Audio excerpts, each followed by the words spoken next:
Hello, Heebie Jeepsters. Welcome back to another episode of Heebie Jeebies TV. Today, we're going back to some paranormal stories, taking a little break from the crime. We're not stopping them, but today's episode is pretty interesting. It's a pretty famous case as well, and it's about Anna Ecklund. So the Anna Ecklund story has been a very mysterious one just because there have been so many different accounts and stories as to what actually happened. However, there was a book that was made and it had a lot of details about the actual story that took place with Anna Ecklund's possession. And this book is called Satan's Be Gone. And ever since this book came out, given all the details that were described within it, it's been deemed to be one of the worst possession cases in the United States. So right off the bat, there's quite a bit of confusion because the name of the individual who was possessed actually had been changed quite a few times. So there's people who say that her name is Anna Ecklund, but then there's also other people that say that her name could have also been either Anna or Emma Schmidt. So given the fact there are two Annas, we're just going to go with the fact that we're just going to go with her being named Anna, and we'll use the last name Ecklund for the purposes of this video. So Anna was born in 1882 in a town called Marathon within Wisconsin. So Anna was initially raised by both her parents, her mother and her father. Her mother's name is unknown due to the fact that she actually left the family when Anna was very, very young. But we do know her father's name, Jacob Ecklund. So again, initially when her mother was involved, she was very religious, devout Christian. So she wanted to raise Anna the same way. And she would bring her to church very often. So after the mother ended up leaving the family in unfortunate circumstances, Anna continued to practice her religion. She actually enjoyed it very, very much, and she continued to go to church several times a week. However, we do know that after Anna's mother left, her childhood was pretty awful. Her father was actually an alcoholic. He spent most of his time being heavily intoxicated, and he hated religion. He would constantly make fun of Anna for being such a devout Christian, for going to church so often, and just pretty much did a lot that he could in his drunken state to ridicule Anna. On top of that, even before Anna's mother left, her father, Jacob, had displayed a lot of bizarre behavior. He actually ended up taking upon a mistress while he was married to Anna's mother, and this mistress was said to be either his blood sister or it was his stepsister by marriage. But either way, to have this type of relationship is very bizarre. Obviously, it's not a norm. On one hand of it could be incestuous, and the other matter just plain odd. So things actually got even worse. So despite this affair having started before Anna's mother left, the relationship ended up continuing, and the mistress's name was Mina. So Mina had a lot of backstory to her as well. Given the fact that she was labeled as a homewrecker and had been involved in this affair with Anna's father, she was actually said to be a witch. She practiced witchcraft, black magic, etc., and a lot of people actually said that she might have been cursing Anna throughout the entire time that she had a relationship with her father. So unfortunately, Anna had to deal with all of this on her own from the ages of 10 to 14. All of this cursing, this new affair, the fact that her parents separated, and then on top of it, Anna's father became so dark that he actually tried to persuade her to have an incestuous relationship with him. And obviously, she declined heavily. She was mortified and traumatized by the fact that he even wanted this to occur. And because of her rejection, he actually behaved even worse. He became even darker with her. He became even meaner with her. And there was even more tension within the home due to her rejection. So this is when some of the signs of the possession or the darkness taking control of her started to present themselves. So again, at the age of 14, she had experienced all of these things that we just discussed about, and then she obviously it started to take a toll on her. So She actually stopped going to church, and it was very bizarre because she was so devout to her Christianity and her religion. Everyone else within the church thought that it was very, very unlike her. They were very worried about her. They would ask her, "What's wrong? Is there anything we can do to help or to support you? Like, how come you haven't been coming so often?" And she actually responded in such a way that no one would thought that these words would come out of her mouth. She actually said that she felt repulsed by the church, which is a complete 180 from what she was saying the years following. The years prior. She said that she felt that something within her was not allowing her to enter the premises of the church or to even make her way to the church. She just felt completely repulsed and did not want to be anywhere near the vicinity of it. She felt like it was some type of a barrier. And then on top of it, she said that she started to experience very intimate thoughts, intimate to the point where it was very inappropriate, and she felt so ashamed by these thoughts that she kept them a secret. So these bizarre behaviors kept going on until about Anna was 26 years old, and at this point, she was pretty much deemed to be possessed because things just escalated to the point where they couldn't deny it anymore. The father of the church which she attended, Father Riesenberg, he actually ended up being the one to point out her behaviors and say, okay, this is a clear out demonic possession. He ended up applying for the exorcism to get approved, which it was. And then straight away, they performed an exorcism on Anna and things went back to normal. She was completely fine. She tolerated it well up until the point that her father ended up passing. Then things started to stir up again. So after his death, again, the same behavior started to occur. She said that she felt repulsed by the church, that she couldn't go near it, that she felt very dark thoughts, dark sexual, intimate thoughts within her that she thought were very, very inappropriate. And at this point, she knew something was very wrong because she became so repulsed to a point that she actually ended up attacking a spiritual counselor, and she ended up trying to suffocate him to death. So of course she said, okay, no, this is too much. I have to be helped or seen by somebody. So she went to seek out medical professionals. These medical professionals, unfortunately and fortunately, deemed her to be physically and mentally fit, which is good that she doesn't have a chronic mental health issue. But where does that leave her standing? What is actually going on with her? So since she couldn't get help from anyone else, she went back to the church. So at the beginning of her repossession, or second possession, as you can say, the priests and the ministers and the nuns, everyone started to really pay more attention to Anna. They started to take down a lot of notes as to her bizarre behaviors and things that she would say. So some of the things that they jotted down were the fact that she knew languages that she had no previous knowledge of before, including Latin. So they noticed that whenever they would speak Latin to her, she would start to foam at the mouth and she would get very, very angry and violent with them. She was just so furious that she started to lash out. They ended up seeing that she was very repulsed or acted violently towards any objects that may be sacred or blessed. They even did a little bit of a trial by blessing new and random objects and seeing if she would react to them.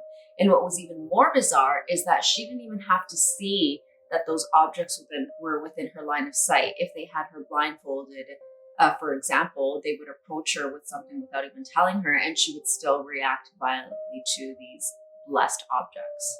Because this was the second possession, the second time around, the priests wanted to be a little bit more conservative before downright naming this a possession. So again, they started to do other trials to see if she would react negatively or positively to them. One of the other things that they did, of course, would be to see if she would react negatively to holy water. So they ended up putting it on her skin, and every single time that they did it, her skin would literally sizzle and burn from the holy water. I don't know about you, but what type of individual with mental health issues could do that? How do you pull that off? The only way I can see that even happening is if somebody is working out so much that they're so hot and they go into a cold environment, maybe you'd see them smoke, but to sizzle and to burn on the reaction of holy water, that's a little extra. So it wasn't until 1928 that the church had re-diagnosed her as being possessed. And they actually ended up choosing the initial father who had performed the original exorcism, Father Riesenberg, to perform it again. And he was approved to do 3 more exorcisms on Anna, but they also asked him to help. They also asked him to have help from another father who was Father Steiger,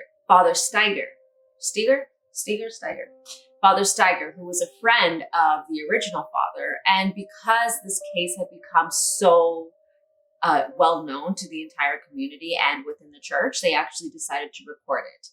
And what took place and what I'm going to be telling you next is apparently 100% true. So if you get scared by graphic details or specific details when it comes to possession and this type of great evil, I suggest you skip this part or come join us for the next video. So, The Exorcism, 1928.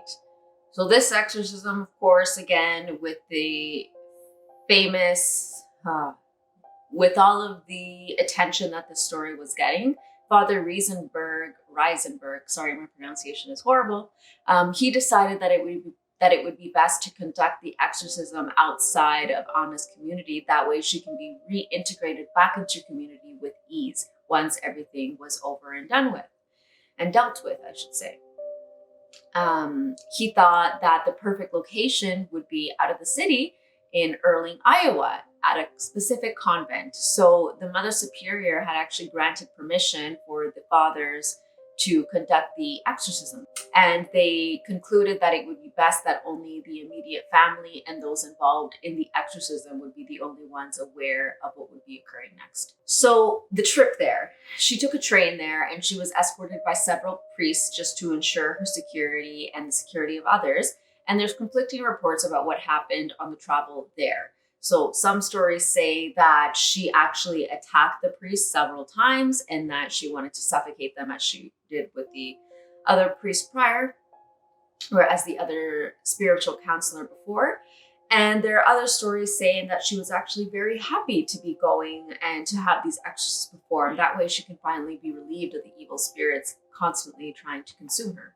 It was August 17th when they finally arrived to the convent. This included the fathers. The other fathers actually returned back who helped escort her, and the caretakers of the convent, including the Mother Superior, were the ones there. And they ended up deeming that this would be their new home until Anna's demonic possession was relieved, and that way she could go home happily.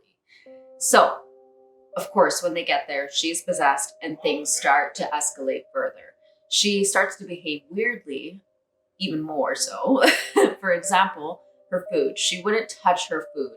And what the nuns there and the caretakers there would do, they would bless her food before giving it to her just to kind of help, with the edge of the exorcism. But she absolutely refused to eat it because she knew that it was blessed and she felt repulsed by it and she felt like gagging. And what's even more bizarre is that she actually started to purr like a cat whenever they would bring the blessed food, and she would only again eat the unblessed food, and even then it would be in a very weird animalistic way. From here, she started to make really, really weird noises at night. She would start to howl, she would start to bark or cry or purr. The individuals at the convent said that it honestly sounded like a mixture between lions and hyenas howling and crying in the middle of the night. And then again, like I said, it would switch to a cat purring and then to dogs barking. And then they even said at some point, it literally sounded like there was cattle inside her room making noises. How can a human being make all of these different noises at once? I mean, I understand that there are voice impersonators and some people are very, very talented, but this was not a talent that Anna possessed. These noises were so bizarre and terrifying to the nuns and the caretakers that they actually had to take turns supervising her. They would do rotating shifts to supervise her, but even then it wasn't enough because her screams were so loud that they were heard outside of the convent, and the local villagers would end up hearing her screaming too. And then, of course, that's when rumors start occurring. Now, again, remember, the details of the exorcism are going to sound crazy, but just keep in mind that this was witnessed by several people that have taken oaths and vows to not lie.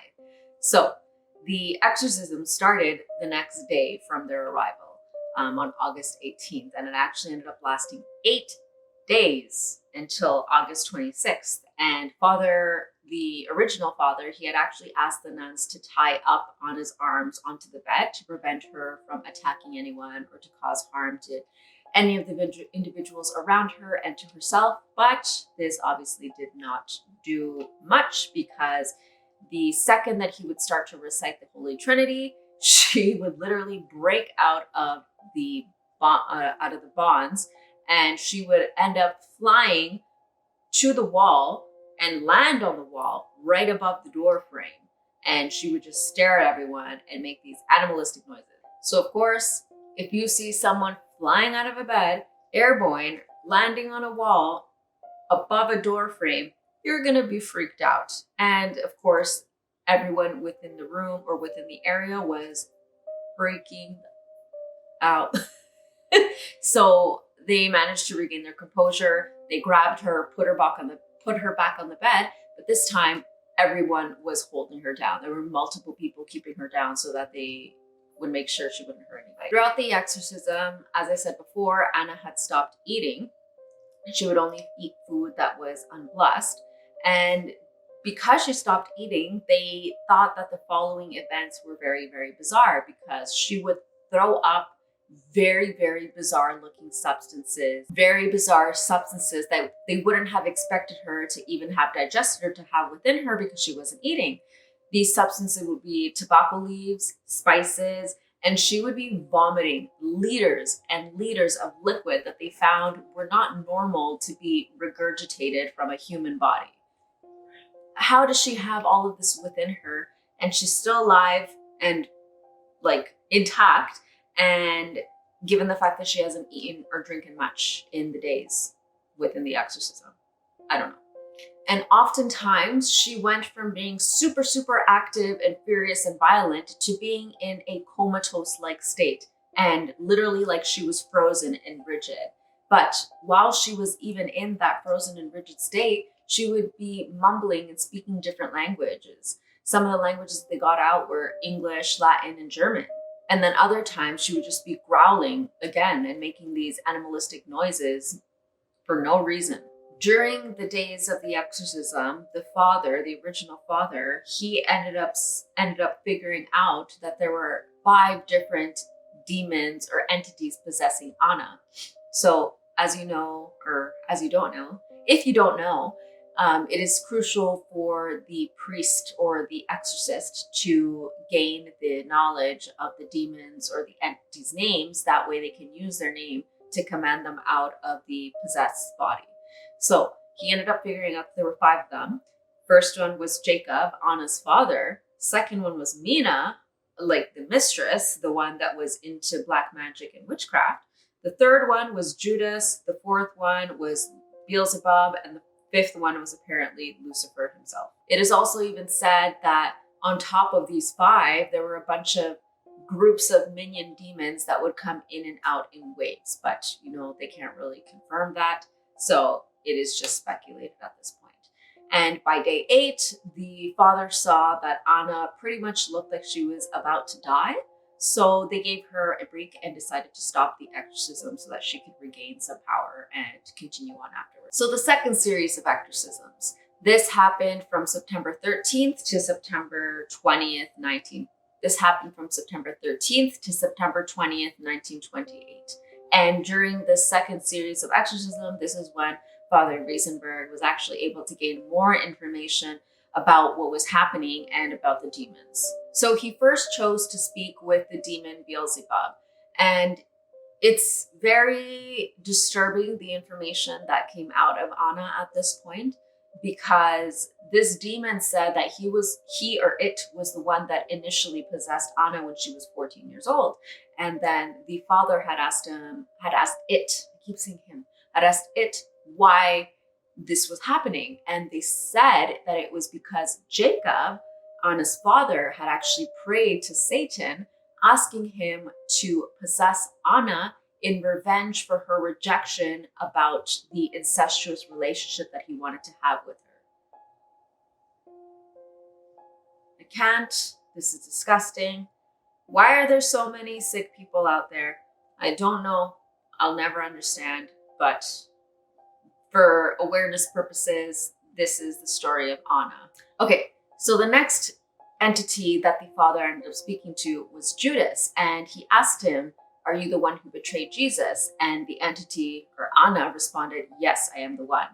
This terrified the nuns so much that they actually ran out of the room. Just to hear that these things were being said by Anna in a different voice, and that it was claiming to be a demon that is known, or an individual who betrayed the Holy Spirit, that is a big no-no, right? So I don't blame them at all for running outside of the room. Anyways, nevertheless, he asked Judas why he was doing this, and he said that he was instructed by Lucifer to bring Anna to the point of suicide. So Judas said that he wanted to bring her so much despair that she would have no choice but to kill herself and to commit suicide, and that she should hang herself and grab a rope and go to hell.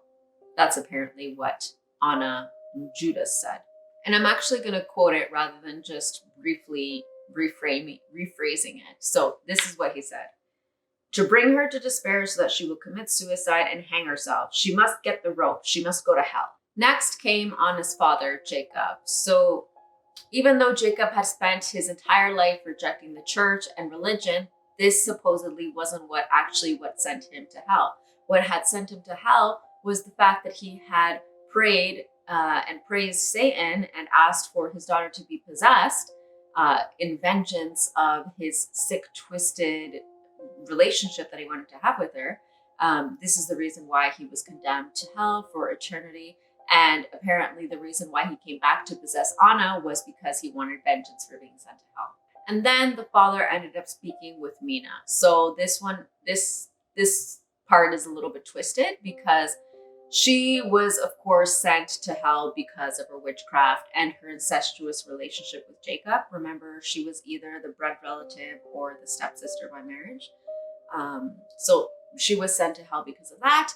And then what a lot of people don't know is that she actually murdered 4 of her children without having any type of remorse whatsoever. She did it, and she would talk about it so nonchalantly that she would actually forget how many children she even had and how many she killed. She would often say that it would be 3 when it was actually 4. Throughout all of this, Anna's body, of course, is taking a beating. There are a lot of things happening, from her jumping towards the wall, from her not eating, vomiting like no tomorrow, and then all the fights that she's having with the fathers and the nuns to fight off the exorcism that's being conducted to her. On top of it all, again, she was flying off towards the wall. They said that she would levitate so high to a point that they thought that it seemed her weight was feather-like. But then when she would come back down, they said that she would be so heavy, like concrete, that she would fall down onto the bed.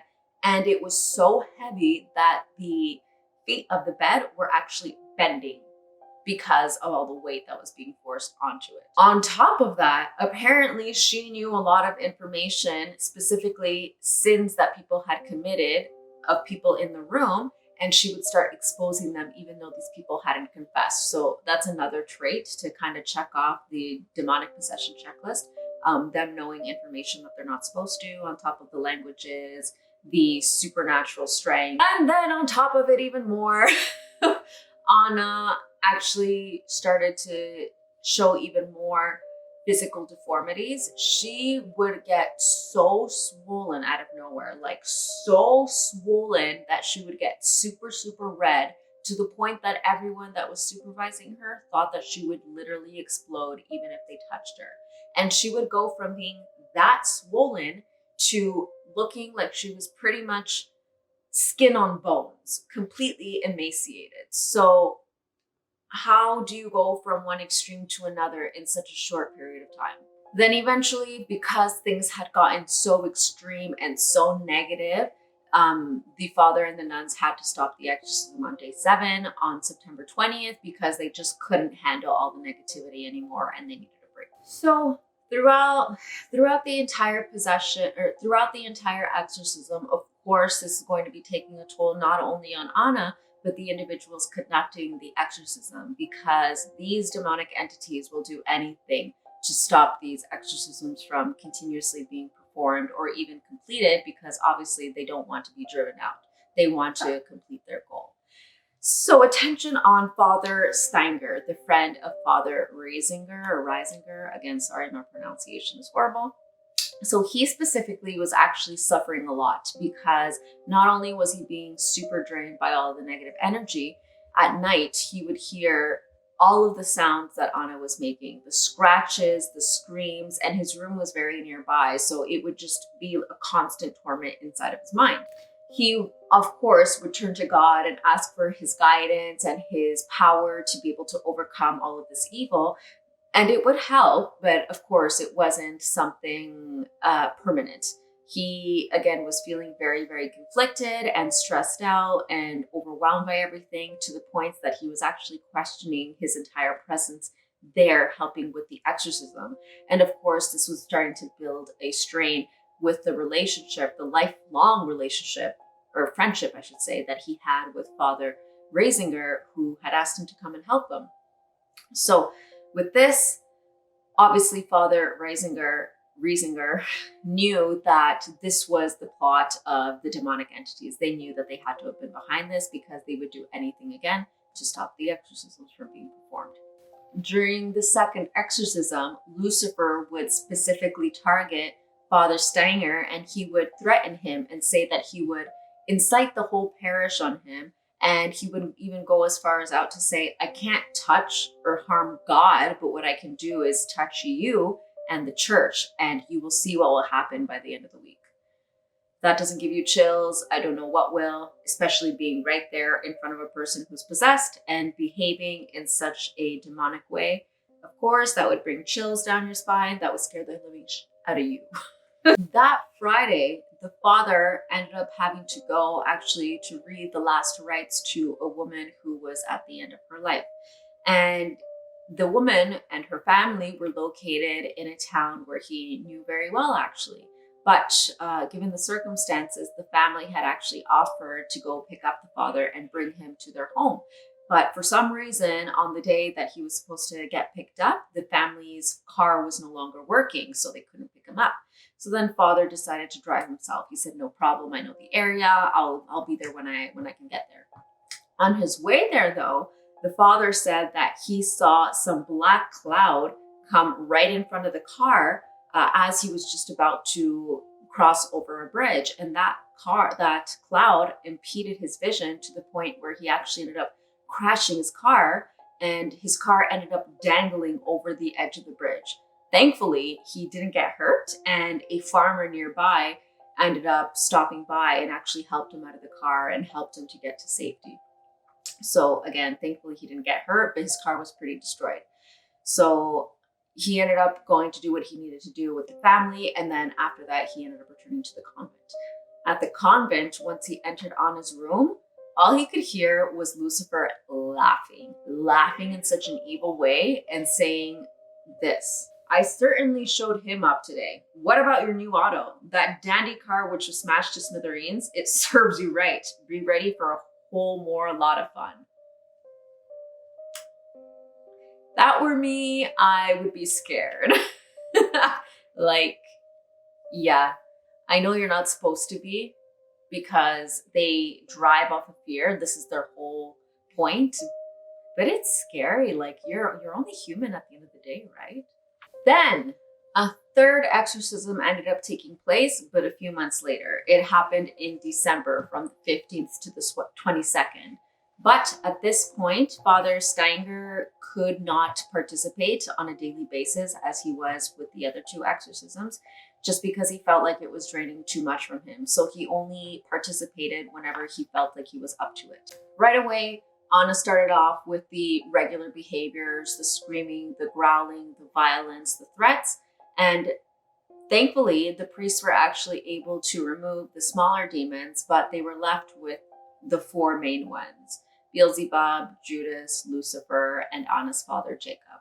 The original father was so dedicated to Anna's safety and her life that he actually ended up going for 3 days nonstop to banish out the remaining demons. He pushed himself so far that they said that by the end of the 3rd day, he looked like he was about to drop dead in any second. Then on December 22nd, something big happened. Anna began by levitating off of the bed again. She ended up going really, really high. And then this is when Father Riesinger had brutally started to command the demons to leave Anna's body because he was just so fed up and furious at that point. But this time he actually had a vision. He saw that Anna was still levitated off the bed. The entire room became very red and fiery. And at the very corner of the room, he said that he actually witnessed Lucifer and Beelzebub standing there laughing, but also very, very angry at the fact that they could not hurt him, which was their absolute intention. And he said that he described Lucifer as being very tall, obviously having the horns, and having black fur on his lower hooved body. And he apparently also had a sword with him, which is pretty interesting. And then he also had a crown on him, which kind of goes hand in hand with him being, the king of the underworld. But anyways, that doesn't really matter. Something dramatic ended up happening. Everything just stopped out of nowhere. Anna ended up falling back onto the bed, and then she wakes up and cries out, "My Jesus, mercy, praise be Jesus Christ. The demons have been casted out." Imagine, after such a long fight, first exorcism, then this 3 series of exorcisms, like holy cow, that was a long fight. I don't know about you guys, but I don't even know how I would go back to living a regular life after that. But thankfully, Anna did. Obviously, it took her a few months of regaining her energy and her health and to reintegrate back into her community. But she ended up living a normal and healthy life up until the age of 59, when she unfortunately passed away. Pretty young, but it was within the 40s, in the 1940s. So maybe she got sick and wasn't able to get the appropriate medication that she needed like we have nowadays. But anyways, she did live a much longer life than she would have if she had died at the time that she was possessed in her 20s. So thankfully, for the good work of all the fathers and the nuns, Anna had a good ending. So let us know what you think about this story. Comment, like, subscribe, and stay tuned for the next episode of Heebie Jeebies. Bye!